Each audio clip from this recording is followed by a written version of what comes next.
말씀을 통해서 저와 여러분 모두에게 큰 은혜를 주실 줄 믿습니다. 우선 2절, 3절을 보면 유오디아를 권하고 순두개를 권하느니 주 안에서 같은 마음을 품으라 라고 말씀하고 있습니다. 여기 두 명의 빌립보 교회 성도 이름이 나오고 있습니다. 유오디아를 권하고 또 순두개를 권한다. 두 사람에게 각각 권면을 하는데 주 안에서 같은 마음을 품으라 라고 말씀을 하십니다. 지금 주 안에서 같은 마음을 품으라고 하는 것은 아직은 이 두 사람의 마음이 같은 마음이 아니라고 하는 거지요. 마음이 같지 않다는 얘기는 서로 지금 뭔가 갈등이 있거나 다툼이 있거나 해서 마음이 합해지지 못하고 서로 좀 다른 마음을 품고 있는 겁니다. 그래서 특별히 사도 바울이 이 빌립보 교회 성도 가운데서 두 사람의 이름을 특별히 거론을 하면서 좀 같은 마음을 좀 가지라고 이야기를 합니다.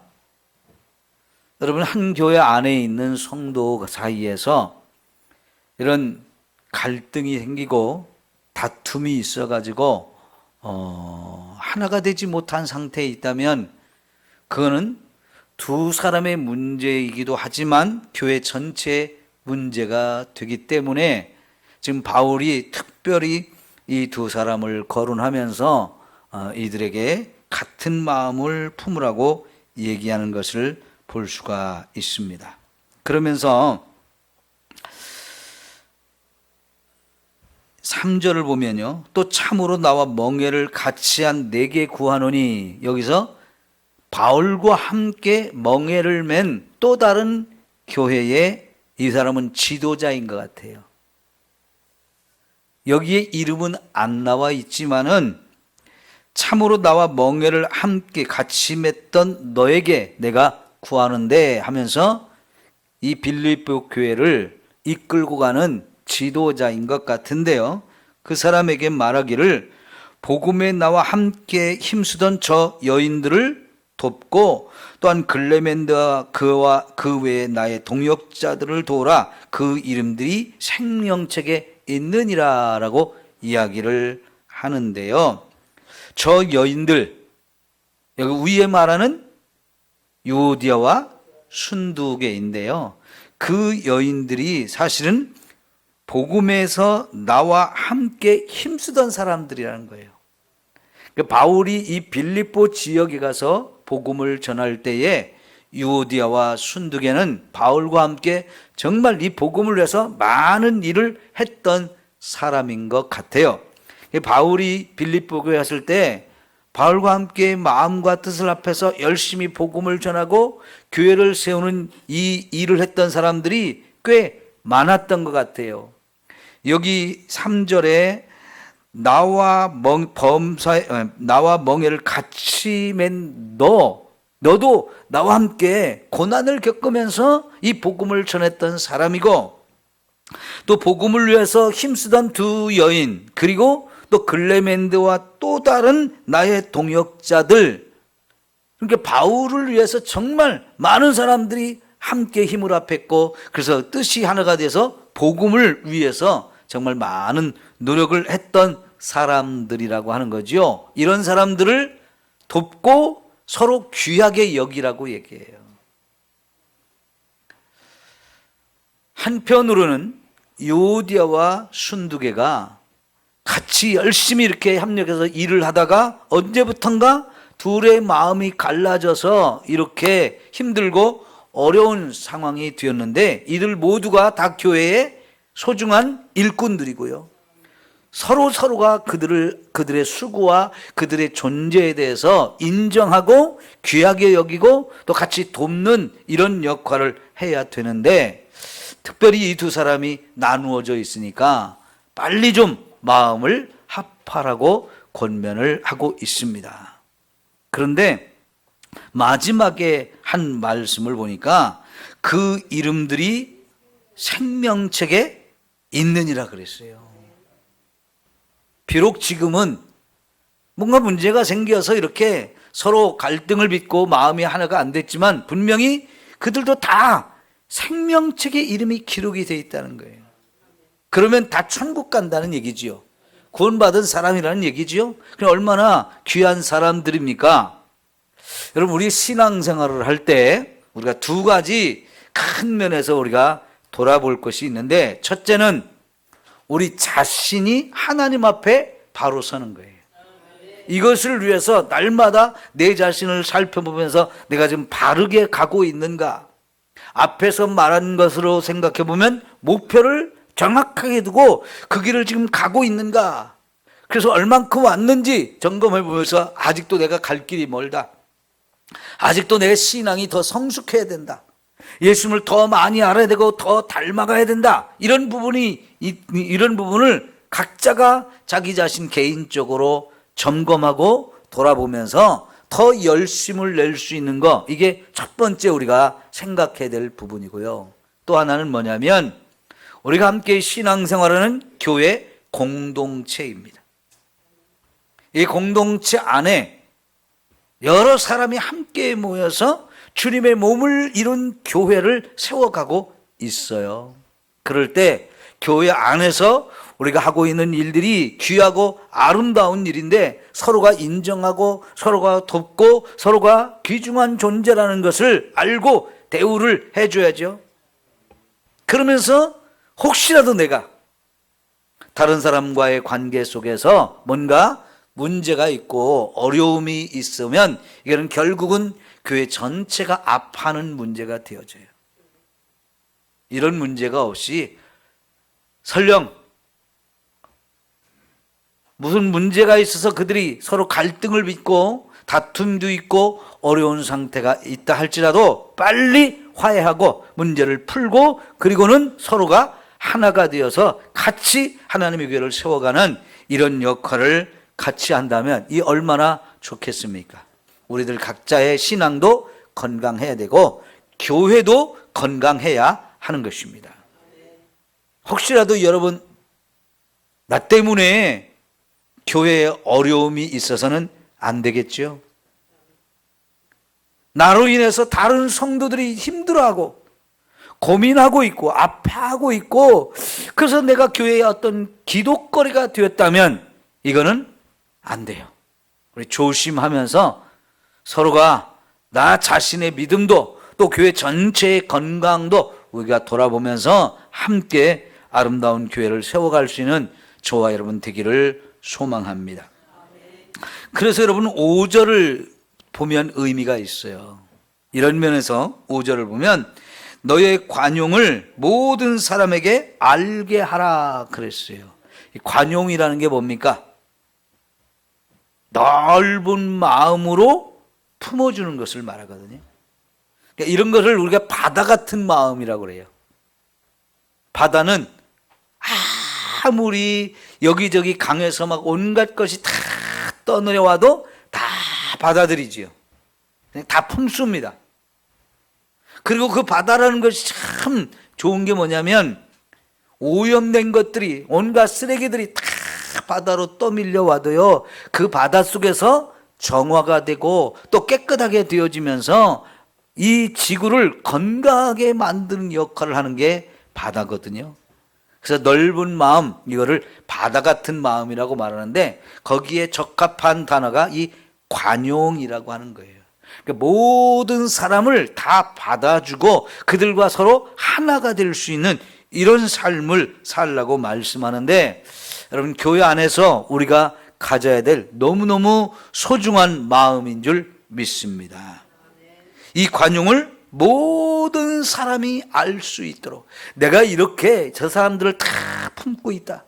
내가 정말 이렇게 사람들을 품음으로 인해서 둥글둥글해지고 하나가 되어지고 그래서 정말 아름다운 공동체가 되는 거 이거를 우리가 할 때 이런 유디어와 순두개 같은 사람도 결국은 하나가 되어서 건강한 교회 공동체가 세워질 줄 믿습니다.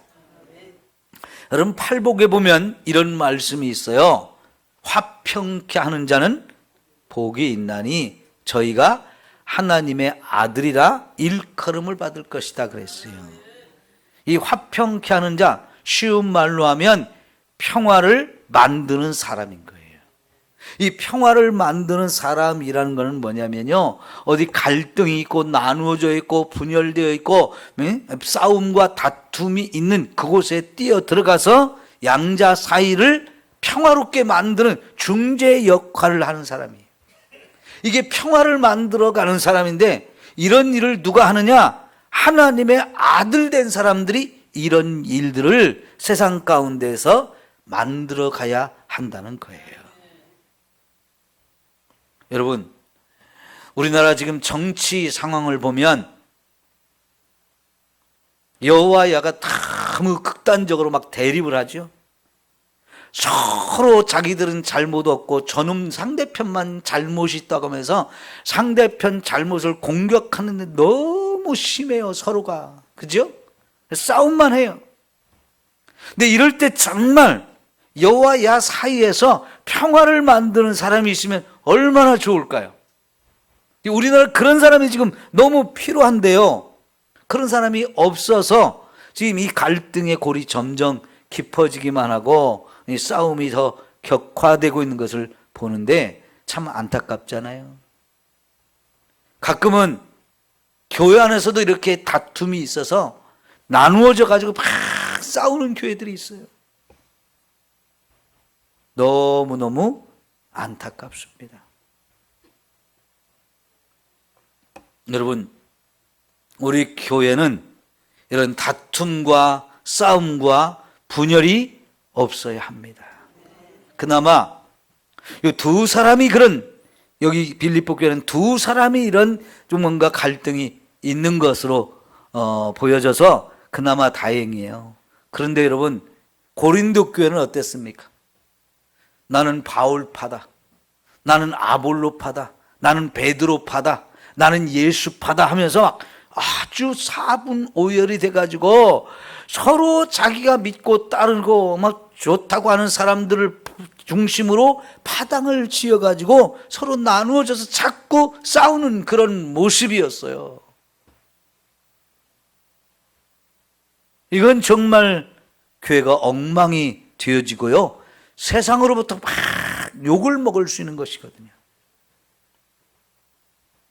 혹 내 생각이 옳다 해도요, 내 생각만 자꾸 주장하면서 다른 사람 다 틀렸어, 나 따라와. 그럼 아무리 그 옳은 것이 있다 할지라도 다른 사람이 안 따라오면 교회가 분열되는 거거든요. 그럴 때는요, 그 내 생각이 옳다고 하는 걸 다른 사람들이 이해해주고 받아줄 때까지 좀 더 기다리면서 나를 낮추고 목소리를 낮추면서 좀 기다릴 필요가 있는데, 내가 옳으니까 하면서 자꾸 내 목소리를 높이고 나를 따라오지 않는 건 다 틀렸다고 이런 식으로 지나치게 가버리면요, 교회가 하나가 되기가 어렵잖아요. 좀 잘못한 사람도 품고 기다려줄 줄 알아야 돼요. 그 사람이 이해할 때까지 좀 더 차분히 내 생각을 좀 다운을 시켜가지고 너무 혼자 막 강하게만 할 게 아니고 조금 누그러뜨려서 좀 편안한 마음으로 사람들이 이해할 수 있도록 설득도 하고, 그러면서 자꾸 만나서 자꾸 얘기도 들어보고 하면서 이제 정말 서로가 하나가 되는 길을 택해야 되는데요, 너무 지나치게 나만 옳다, 내 생각이 맞다 그러면은 옳아도 사람들이 인정하지 않으면 힘들어요. 그래서 이 관용한다는 게 교회 안에서는 너무너무 중요한 줄 믿습니다. 관용. 왜 이 관용을 우리에게 베풀으라고 그러냐? 거기 뭐라고 그랬습니까? 주께서 가까우시다. 다시 말하면 예수님의 재림이 이제 얼마 안 남았고 점점 가까이 오고 있다는 생각을 가지고, 그러면 우리가 서로를 품을 수 있는 이런 마음들이 필요하다는 거지요. 네? 그래서 교회가 하나가 되고 서로 그래서 마음과 뜻이 하나가 되는 거 너무너무 중요한 줄 믿습니다. 자, 여러분 그 다음에 우리 4절을 봅시다. 4절 시작. 주 안에서 항상 기뻐하라. 내가 다시 말하노니 기뻐하라. 여기 주 안에서 항상 기뻐하라고 할 때 이거는 한 사람 한 사람 성도들에게 하는 말이에요. 여러분 모두가 각자가 스스로를 생각할 때 항상 기쁨으로 살아가고 있는지를 점검하시면서 진짜 항상 기뻐할 수 있는 이런 은혜가 여러분에게 있기를 축원합니다. 왜냐하면 우리가 서 있는 자리가 주 안에 있기 때문인 거예요. 주님 안에 있다는 게 얼마나 큰 은혜요 축복입니까? 주님 밖에, 주님으로부터 상관없는 저 밖에 있는 사람이 얼마든지 많습니까? 그런데 저와 여러분은 주님 안에 있는 거예요. 여러분, 이 바울이 가장 즐겨 쓰는 단어가 주 안에, 예수 그리스도 안에라는 이런 표현이거든요. 우리가요, 예수님 안에 있다는 것은요, 기쁨의 근원이 거기에 있기 때문에.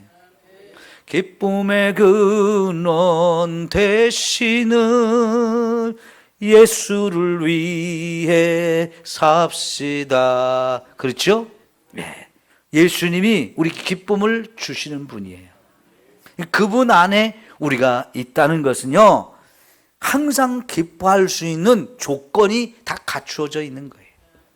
그러나 여러분, 바울이 지금 이 말을 하고 있을 때 바울은 어디에 있어요? 로마의 감옥에 갇혀 있잖아요. 그것도 복음을 전하다가 고발을 당했어요. 그래서 옥에 갇혔고요, 매도 맞았고요, 죽이려고 하는 사람들의 온갖 거짓이 난무하는 이런 상황 속에 있었기에 할 수 없이 그가 로마 황제에게 상소를 해서 로마의 죄수가 아닌 죄수로 끌려갔고 아직 재판을 받기 전이기 때문에 감옥에 갇혀 있는 상태에 있습니다.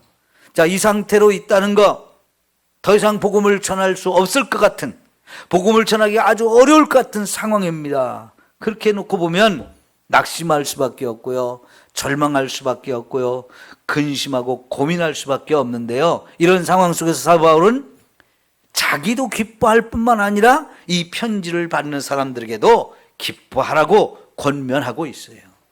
자기는 기뻐하지 않는데 여러분만 기뻐하십시오 말하면 이거는 앞뒤가 안 맞는 얘기잖아요. 이 편지를 지금 디모데가 가지고 가고 에바브로디도가 함께 가지고 가는데 요 에바브로디도와 디모데의 이야기를 들어보니까 바울은 그 로마 감옥에서 땅이 꺼지도록 한숨이나 쉬고 있고 코 빠뜨리고 낙심하고 절망하고 있는데 이런 얘기를 했습니다. 그럼 누가 믿겠어요? 그러죠? 근데 바울과 디모데가 증인이어서 가서 확실하게 말할 거예요. 여러분, 바울은요, 옥중에 있지만 기뻐하고 있어요. 복음을 전하지 못할 것 때문에 염려하는 게 아니고 그 옥에 갇혀있는 상태도 얼마나 열심히 복음을 전하는지 찾아오는 사람마다 열심히 복음을 전하고요, 자기를 이렇게 가두어 놓고 지키고 있는 그 병사들한테도 막 열심히 복음을 전하고요, 전혀 낙심한 게 없고 전혀 근심과 두려움과 염려가 없습니다. 그 안에서도 항상 기뻐하고 있습니다 하는 거예요. 여러분, 특별히 바울이 빌립보 교회에 처음 복음 전하러 갔다가 고발을 당해가지고 옥에 갇혔던 적이 있었잖아요. 매를 잔뜩 맞고 옥에 갇혔었는데 그 밤에 바울과 실라는 뭐 했어요? 하나님을 찬송했다 그랬어요. 그 찬송한다는 것은요, 막 낙심하고 절망하고 이제 끝났다, 이제 큰일 났다, 막 너무 괴롭다 이런 게 아니고요, 하나님을 높이면서 막 기쁨으로 찬양하는 거잖아요. 근데 그럴 때 어떻게 했어요? 예, 지진이 막 나면서 땅만 이렇게 흔들면서 옥만 열린 게 아니고요, 자기들을 묶고 있는 이 쇠사슬도 다 풀렸단 말이죠.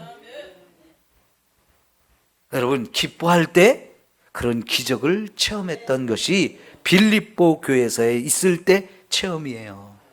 그러니까 바울은요, 이 빌립보 교회 성도들에게 어떤 상황에 있어도 기뻐하라는 겁니다. 사실 빌립보 교회 성도들 옥에 갇히진 않았지만 그들도 힘들어요. 우리가 이 편지를 계속 읽어왔지만 이들이 정말 외부로부터 그들을 공격하고 있는 여러 가지 세력이 있다는 걸 우리가 보았잖아요. 잘못된 교리를 들고 와가지고 이 빌립보 교회 성도들을 미혹하고 있는 엉터리, 거짓말쟁이들, 개 같은 자들을 있었다는 거예요. 이미 그때 당시는요, 로마라고 하는 이 권력이 교회를 조금씩 핍박을 하고 있었던 때이고요. 바울이 빌립보에서 그렇게 사람들에게 핍박을 받아서 옥에 갇혔던 것도 그 빌립보시를 다스리고 있던 그 통치자에 의해서 억울하게 재판도 안 하고 아무런 조사도 안 하고 그냥 고발하는 자들 말만 듣고 이렇게 때리고 옥에 가뒀던 적이니까 이런 핍박이 분명히 있다는 말이죠. 예수 믿는 거 그거 한 가지 때문에 이런 어려움이 많이 있는데 그걸 견디면서 신앙생활을 하고 있으니까 외적으로 보면 빌립보 교회 성도들도 너무 힘들어요.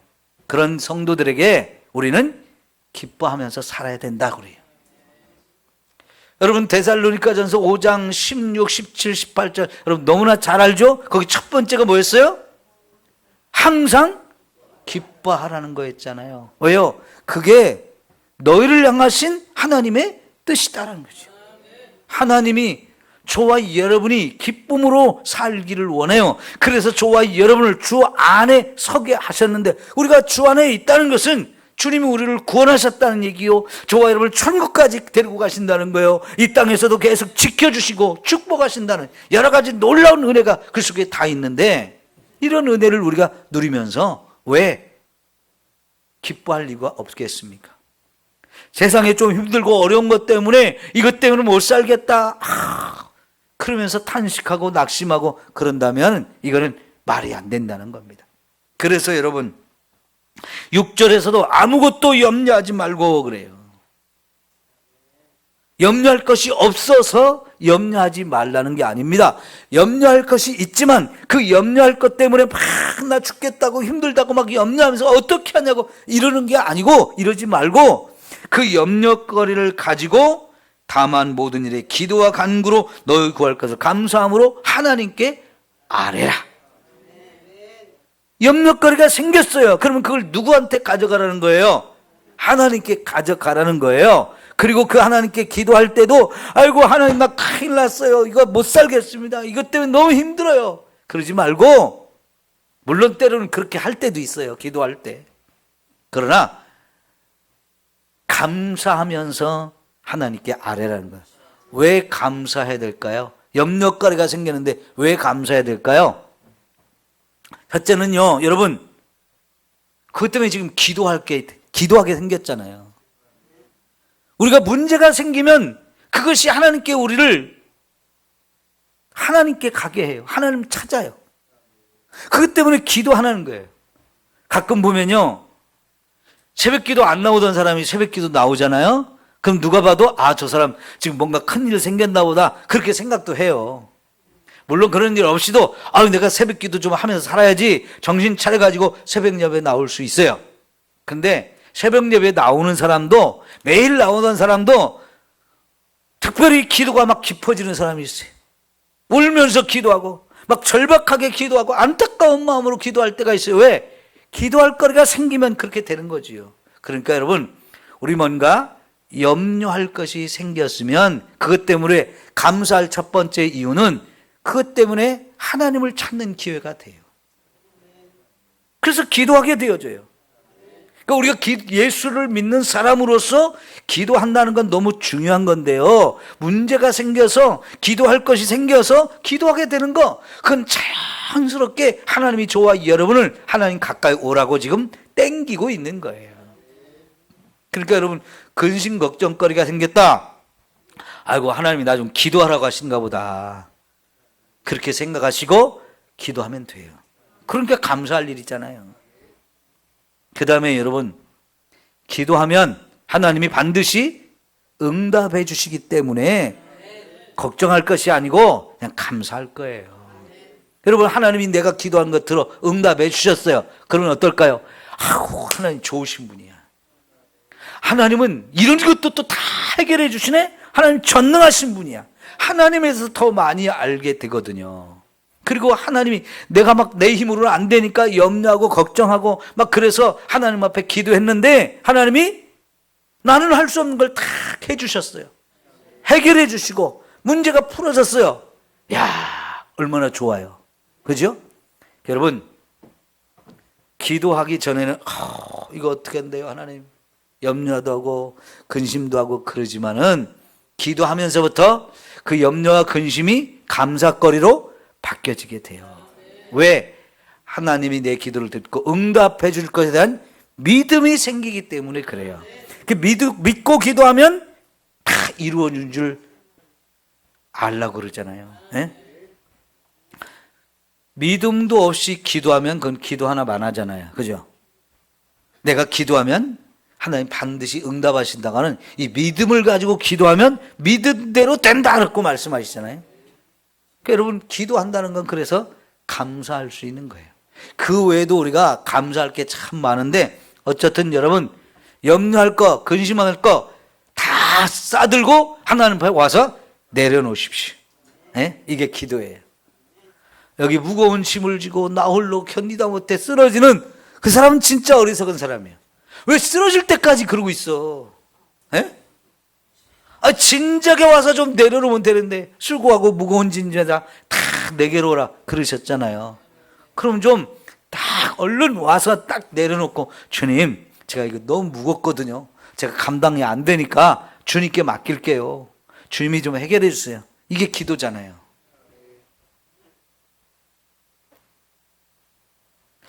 옛날 우리 앞집 아저씨가 늘 생각나요.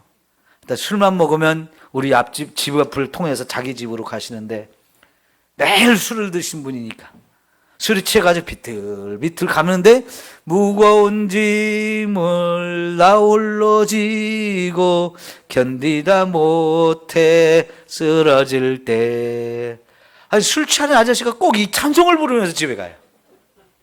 그게 젊었을 때 교회를 다녔던 것 같아요.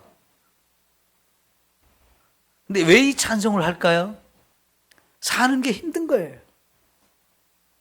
우리 집 앞에 그 아저씨 논이 좀 몇 마지기가 있었어요. 근데 그거 다 이렇게 천수답이기 때문에 농사 짓기가 좀 쉽지 않은 그런 땅이고요. 그 물대기도 힘들고 그 얼마 되지 않는 그 논 일구어서 이제 가족들이 먹고 살려니까 생활이 나아지지 않는 거예요. 항상 그 자리인 거예요. 그리고 옛날에 교회를 다니다가 어쩐 일이 있어서 교회를 안 나가게 됐는지 이젠 그것도 힘든 거잖아요. 교회를 다니다가 안 다니면. 그래서 술만 먹으면 꼭 이 찬송을 부르시는 아저씨였는데 제가 이 찬송을 많이 들었어요. 그래서 여러분, 정말 그 찬송가를 가사를 작곡한 사람도 무거운 짐을 홀로 치고서 막 견디다 못해 쓰러진 적이 한두 번이 아니었던 것 같아요. 그러니까 그런 찬송가 가사가 나오는 거지요. 그럴 때 정말 나를 불쌍히 여겨서 구원해 주실 분은 예수님 뿐인 줄 믿습니다. 정말 혼자 그 무거운 짐을 지고 막 견디다 못해 쓰러지는 사람, 제일 어리석은 사람이에요. 물론 그때라도 주님 찾으면서 아이고 하나님 나 좀 살려주세요 하면 하나님이 그 다 내려놓으시고 그때라도 일으켜 세워주셔요. 이제 짐을 다 맡겨야 됩니다. 맡기는 게 뭐라고요? 기도하는 거예요. 기도하는 거는 무거운 짐을 다 주님께 와서 맡겨놓는 거예요. 그러면 정말 여기 뭐라고 말씀하십니까? 그리하면 모든 지각에 뛰어난 하나님의 평강이 그리스도 예수 안에서 너희 마음과 생각을 지키시리라 그랬는데요. 자 보십시오. 하나님은 어떤 분이냐? 지각에 뛰어난 하나님이다 그랬어요. 다시 말하면 모든 걸 다 아시는 분이라는 거예요. 내가 뭐 때문에 이렇게 무거운 짐을 지고 있는지, 내가 지고 있는 이 짐이 무슨 문제인지 말 안 해도 그분은 다 아셔요. 어쩌면 하나님께서요 그 무거운 짐을 나한테 왜 지게 하셨느냐? 제발 좀 그거 혼자 지고 가지 말고 나한테 와. 너는 안 돼. 네 힘으로는 안 돼. 그러니까 그것 때문에라도 좀 나한테 와 하면서 하나님이 우리 어깨에 그 무거운 짐을 좀 메어주셨는지도 모르겠어요. 하나님은요, 정말 모든 걸 다 아시는 분이에요. 그러면서 그 문제를 얼마든지 해결할 수 있는 분이고, 길이 어디 있는지도 아시는 분이고, 어떻게 하면 그 문제가 해결되는지 정확하게 아시는 분으로서 먼저 그분이 뭘 먼저 해결하느냐? 내 마음의 근심과 걱정과 두려움과 염려를 평강으로 바꿔주시는 거예요. 여기 하나님의 평강이 그리스도 예수 안에서 너희 마음과 생각을 지켜주신다. 이 평강을 우리 마음과 생각 속에 집어넣어 주셔서 염려하고 근심하던 생각, 두려워하던 이 마음, 요거를 평강으로 채워주셔서 우리 마음을 지켜주신다 그랬어요. 자, 여러분 잘 아는 말씀이 있죠? 잠언 4장 23절 뭐라고 말씀하셨죠? 뭐로 지킬 만한 것 중에 내 마음을 지키라. 왜요? 생명의 근원이 이에서 남이니라. 한번 찾아봅시다. 잠언 4장 20절부터 23절까지 찾아볼게요.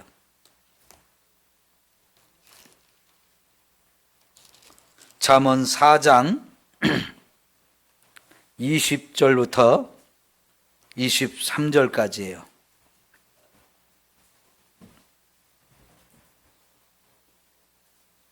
구약성경 914쪽.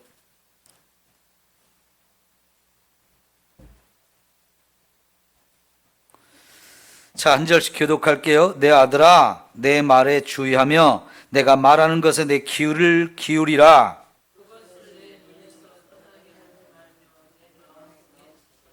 그것을 얻는 자에게 생명이 되며 그의 온 육체 건강이 됨이니라.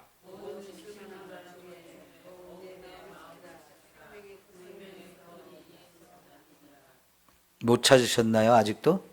왜 이렇게 못 읽어요? 에? 몇 장이냐고? 이제서? 잠언 4장 20절에서 23절까지. 잠언 4장.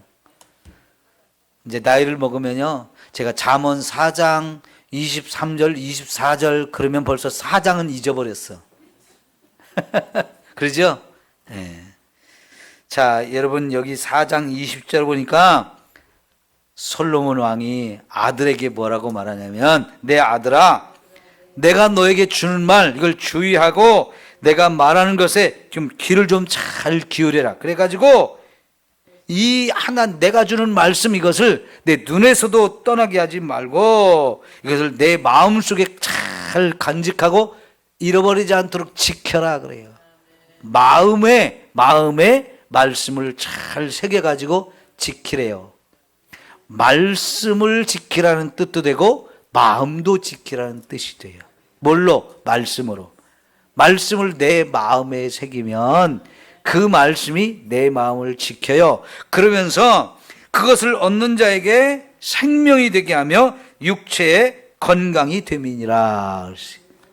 말씀을 지키고 마음을 지키면 그 말씀과 내 마음의 건강이 생명을 주고 눈도 육체도 건강하게 만들어준대요.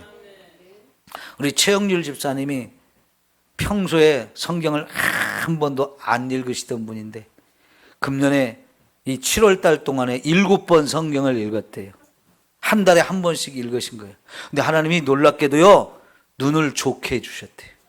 처음엔 눈도 침침하고 눈 읽으려니까 막 아파가지고 그랬는데 그래도 계속 읽으니까 눈이 안 아프대요. 잘 보인대요.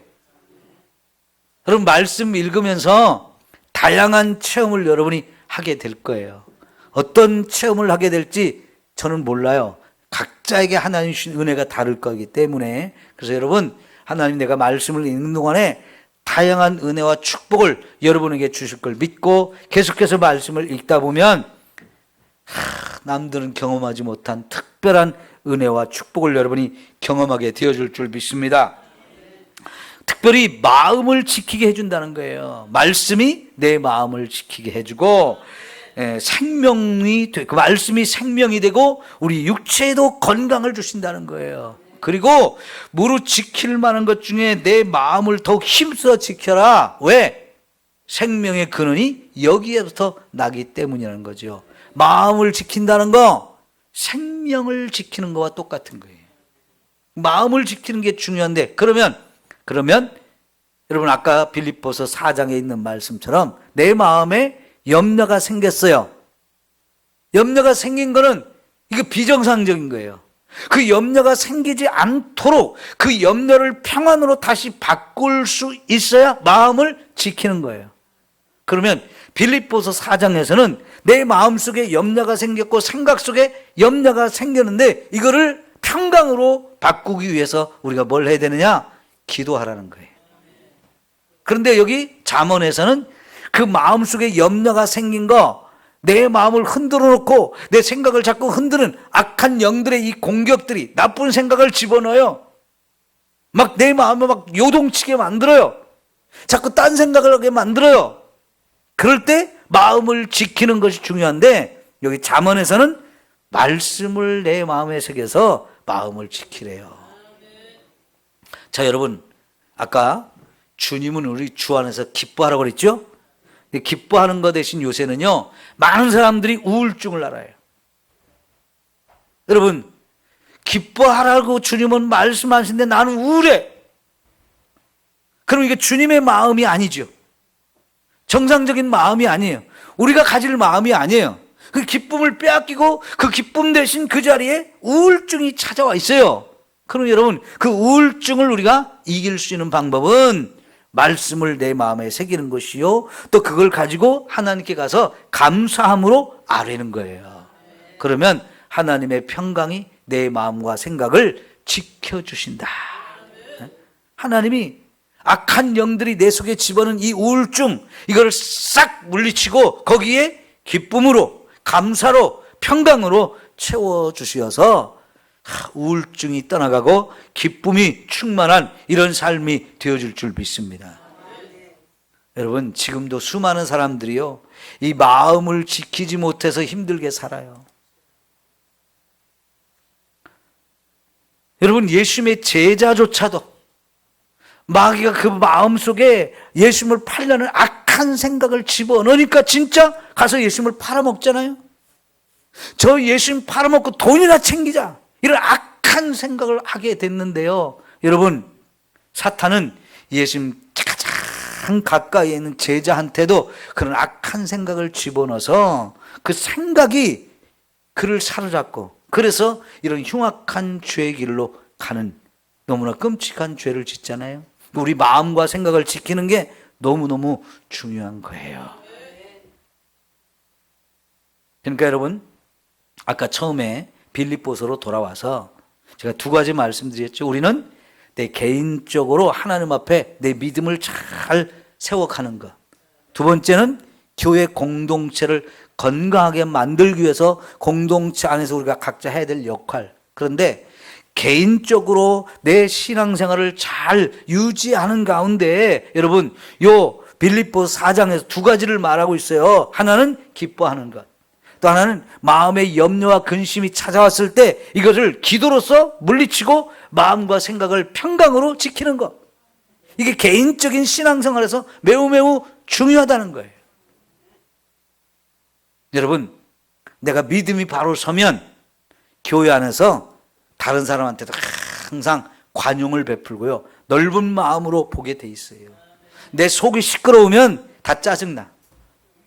남들이 하는 것도 다 꼴사납게 보여. 나보다 남들이 기도도 더 많이 하고 성경도 더 열심히 읽고 나보다 교회도 더 열심히 나오고 뭐 열심히 하는 것부터 보면 짜증이 나. 꼴사나워. 아이 꼴도 보기 싫어. 이렇게 되는 거예요. 그런데 여러분 내 마음이 편하면 어때요? 다 좋게 보여요. 저 사람도 사랑스러워 보이고요. 네? 여러분, 우리 각자 신앙생활 주님 안에서 잘 건강하게 세우기를 힘쓰십시오. 특별히 오늘 말씀에 있는 것처럼 항상 주 안에서 기뻐하고, 어떤 염려와 근심과 걱정이 찾아와도 그걸 기도하면서 그것을 하나님께 갖고 가면 하나님이 평강으로 바꿔주시는, 그래서 마음과 생각을 지켜주시는 이 은혜가 저와 여러분에게 있어야 돼요. 마음과 생각이 무너지면 우리 삶이 무너져요. 그죠? 여러분, 특별히 마음이 좀 감정에 따라 자꾸 요동치는 분들이 있어요. 좀 그게 좀 심한 사람이 있어요.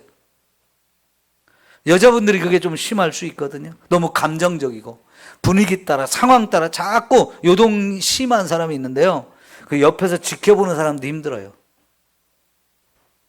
그럴 때마다 여러분, 마음과 생각을 잘 지키십시오. 사탄이 여러분을 자꾸 흔들려고 그래요. 네. 여러분, 옛날에는 요 머리에다가 상투를 틀었죠. 아니면 여자들은 댕기를 묶거나.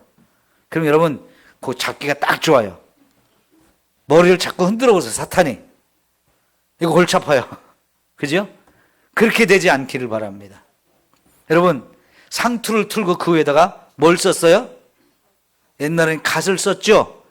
그러니까 우리나라 처음 선교사가 왔을 때 이걸 쓴 게 뭐냐고 그랬더니 갓이라고 그러니까요, 미국 사람이 선교사님이 깜짝 놀랐어요. 왜냐면 이 갓이란 말이 영어로 하나님이란 뜻이거든요. 어우, 하나님을 머리에 딱 모시고 산다고. 선교사님들이 깜짝 놀랐대요. 조선 사람들은 어떻게 이렇게 특별한 사람들이냐고. 해석을 잘해야 돼요. 머리에 갓을 딱 쓰고 있으면 사탄이 상투를 잡고 힘들려고 해도 이거 못 잡죠?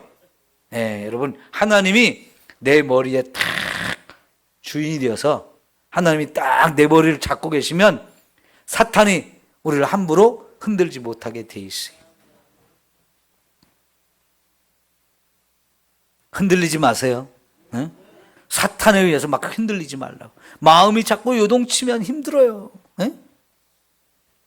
우울하고 짜증나고 힘들잖아요. 날씨가 덥지만 주님 안에서 기뻐하며 삽시다. 네? 마음과 생각을 잘 지키며 삽시다. 그래야 여러분도 건강하시고요, 또 하나님 교회를 같이 세워나가는데 함께 힘을 모을 수 있어요. 네. 기도합시다.